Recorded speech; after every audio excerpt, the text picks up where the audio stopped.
So ayan, sasaksak natin. Tingnan natin sa my screen. Ayun, lumabas na po yung kanyang logo na smart. Yun. Yun, no? So goes na po yung unit natin, no? Okay na po siya.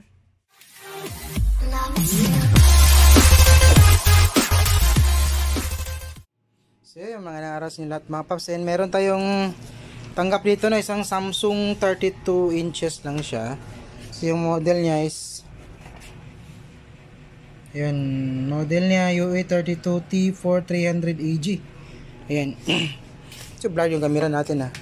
Tanda na kasi yung cellphone natin. Bali yung problema niya, sabi na mayari is nawala na bigla yung display. So tingnan natin.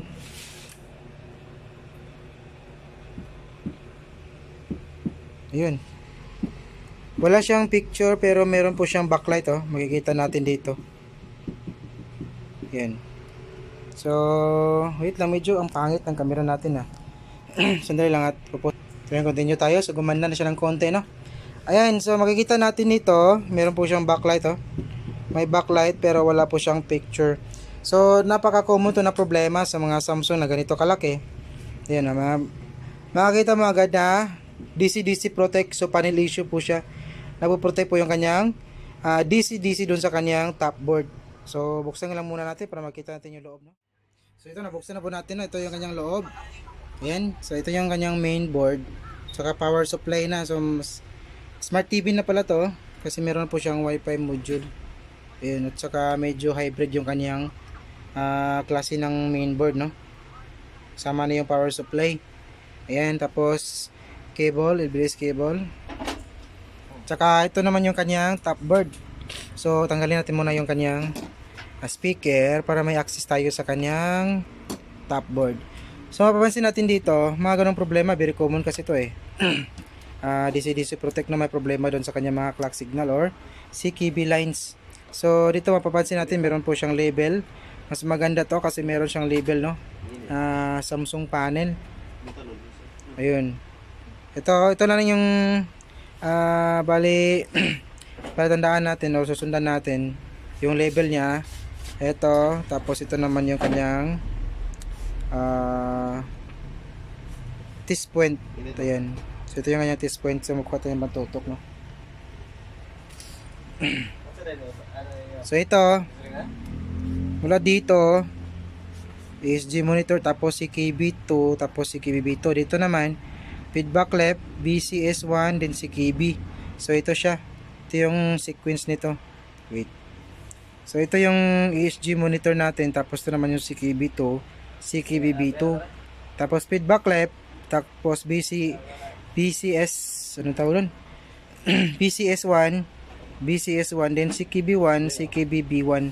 Tapos itong panglima, ito naman yung pangapat pala, ito naman yung STBP niya, 1, 2, 3, 4. Ito naman yung STBP niya. STBP, tapos yung kasunod is ng CKBB1, 1, 2, 3, 4. Ito naman yung kanyang B off. Yun. So, balik gagawin natin is mag resistance reading tayo. Baka may makuha tayong ano eh. Mataas na reading, no? Tulad nung key ohms. Kasi yung normal na reading ng clock signal natin or CKV lines, nasa mga ano siya, mega ohms. Kapag may nakuha tayong key ohms dito, may problema po yung clock signal natin. So ito na po siya. So by pairs ba yung gagawin natin, no? CKB1 at saka pares niyang CKB-B1. So ito yung CKB1. Ito naman yung CKB-B1. So medyo bago yung ano natin eh. Test pad kasi nasira yung isang test pad natin na matulis yung dulo, no? Ayun, so nakatutok tayo CKB1, CKB-B1. Pansin nyo, meron tayong kukuhang key ohms dito, 463 ohms. Ayan, so mataas po yung kanyang reading, no? Ayan, leak po yung clock signal natin, yung anong tawag dito, CKB1 at saka CKB-B1. Na-slide kasi nadulas. Ayan, oh. So yan yung CKB1, CKB-B1. So punta naman tayo sa may CKB2 at saka CKB-B2.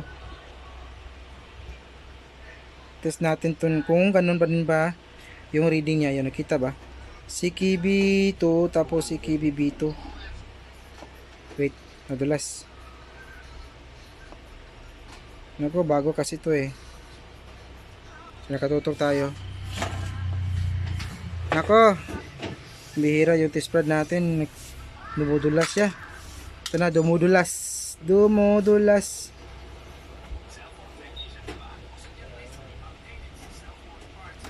Madulas po siya, madulas. So, yun, nakatutok tayo. Pansin nyo, mega ohms po yung reading niya. Ayun o. So, ibig sabihin yan, yung CKB1 at saka CKB1 yung nagkakaroon ng leak. Yung may leak natin. So, ang gagawin natin para malaman natin kung saan banda yung leak nito, sa may right side ba, yung sa may kabilang side. Ito. Sa may kabilang side. Kasi nakakonekta, nakaparallel po yan dito sa may kabilang side eh. Left side ng ating panel. So, gagawin muna natin para maging less cutting tayo, dahil may nakuha naman tayong mataas na resistance or leak na resistance na nakuha natin. Itong papasok na to, ito, si KB1, si KB-B1. Yung papasok na yan, yung dalawang papasok sa may cup, cut natin yan, puputulin natin yan, tapos i-check natin ulit kung andun pa rin, kung ganun pa rin ba yung reading. Kasi kung ganun pa rin yung reading, malamang nasa may kabilang side yung problema natin sa may left side.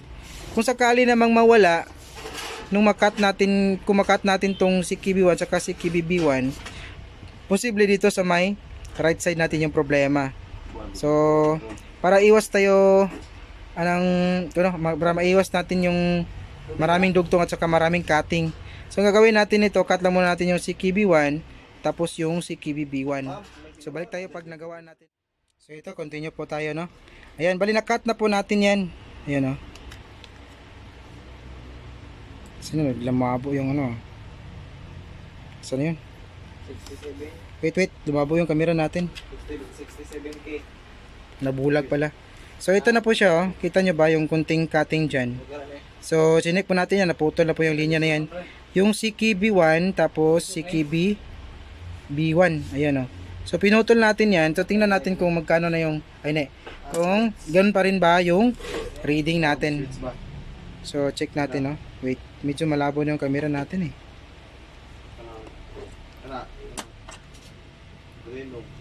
Sliding pa yung bagong test prod natin, mabihira. So, nakatutok tayo. Wait, sliding, napaka-sliding naman. So, nakatutok tayo. Ayun. So, yung reading niya is ganun pa rin siya, no? Kahit na maputol natin yung linya na papasok sa may panel natin. So, ganun pa rin yung reading. So, nadulas na naman, pambihira. Ayun. Ako, nadulas na naman, patay. Ayun, oh. So, ibig sabihin yan, na hindi dito yung problema. Nandito sa may left side natin. So, ngayon, gagawin natin ngayon, which is, hanapin natin yung karugtong ng ating CKB1 at saka CKB-B1. Kung saan siya banda dito sa may left side natin. At saka yun yung try natin na i-cut. Kung mawawala ba yung ohms, yung 462 or 65 ba yun? 62 ohms yung nakuha nating reading. Kung mababago ba yung reading na nakuha natin. So, hanapin ko muna, tapos ika-cut ko din, balik tayo at test natin kung may pagbabago ba. So, saglit lang. So, ito, continue tayo, no? Bali, nakuha na natin kung saan dito banda yung kanyang, nako, pambira yung camera natin. Yung kanyang CKB-1 at saka CKB-B1. Wait. Yan, so ito siya. Pansin nyo. Ito yung CKB-1 natin. Tapos ito naman yung CKB-B1. So bali pinutol na natin yan at chinik natin ng resistance. So talagang putol na po yung linya natin. So sa may left side natin na yun, oh, yung kunting may bahid na cutting dyan. Ito, tapos ito. Cut na po yan na papasok sa may cup natin. Tapos nung dito sa may kabilang side naman, which is binalik lang po natin siya, kinuskus natin at yung kanyang insulation, nakadikit na po at nakadugtong na rin yung kanyang linya at sinek na rin natin yung resistance yan. So nagkadugtong na nga. So ito, check natin kung ganon pa rin ba yung kanyang resistance or may pagbabago na. So tutok natin dito. Yan, si KB1, si KBB1, tingnan natin. Wait, nadulas na naman, pambihira. So pansin nyo, nagbago yung kanyang reading. From 462 ba yun, ohms. So naging ano po siya, wait. Nadulas ulit. Mega ohms na po yung kanyang reading. Anak ko, nadulas na naman, pambihira. Ayan. Naging 4.2 mega ohms. So nawala na po yung ohms na nakuha nating reading, no? Ayan, napakataas. So tukoy na natin na dito sa may side yung may problema. Tapos dito sa may side na to yung okay. So check natin ngayon to kung meron na ba siyang lalabas na may lalabas na ba na B-on. Kasi yung pag itong problema DC-DC Protect, yung meron lang is yung 1 ano natin yung 3.3 at saka 1.8 at yung kanyang supply na BN. Ayan, yung 12 volts na papasok sa may top board natin. The rest na voltahe, yung B-on, BGL natin, yung kanyang B-off, wala po siya. So mag-voltage checking tayo. Tingnan natin kung meron na bang tayo mapapalabas na voltahe sa kanyang B-on. Ito yung B-on natin. Ako, nag-blur na naman. Wait. Ayan yung B-on natin. Susaksak ko muna. Pambihira.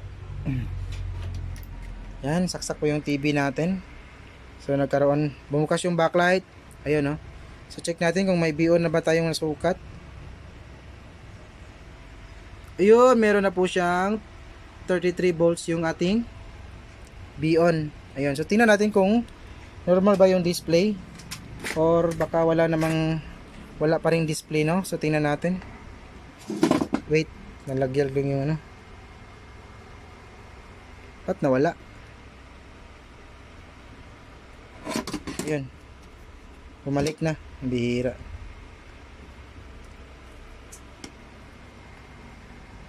Ayun, oh. Tingnan nyo. Ulitin natin kasi bakit bigla siyang namatay. Saksak ko ulit. Tingnan natin. Ayun, labas na po yung smart na logo. 10 channel 11. Ayun. Bumukas po yung kanyang apps. Kasi smart TV na po to. Ayan, oh. Ayun. So kung makikita natin dito, wala po tayong makikitang fine lines or discoloration dun sa kanyang side na ating pinutol, no. Ayan. Normal po siya. Yun, oh. So walang fine lines. Goods na goods yung display ng panel natin. Ayan. Pero yung gagawin pa rin natin ito is try natin na putulin lahat yung natitirang CKV lines natin kasi kalaunan experience na kasi natin yan eh. Merong tatagal na 3 araw at saka 1 linggo, babalik talaga yung problema. Kasi yung linya na yan, yung CKB1 saka CKB2, kung lang mga pares, makakatabi yan. So nagkaroon ng problema yung isang linya, kalaunan, yung katabing linya naman yung magkakaroon problema. So ang gagawin natin nito is putulin natin lahat yan, yung 4 na CKV lines, tapos pagdudugtungin natin yung papasok sa mic up. Tapos gagamitin niya ng 1K resistor, kukonekta natin sa mic ground kung sakaling magkaroon siya ng fine line. So yun yung gagawin natin. Pero hindi ko na ipapakita yung mga ganong paraan kasi alam nyo naman na yun yung alam nyo naman eh, sinabi ko naman. So para hindi na mahaba yung video natin, so hanggang dito lang siguro yung video natin, no. And maraming salamat pala sa mga natsagang nanood. Hanggang dito na lang, hanggang sa muli. This is your service D technician. Peace out.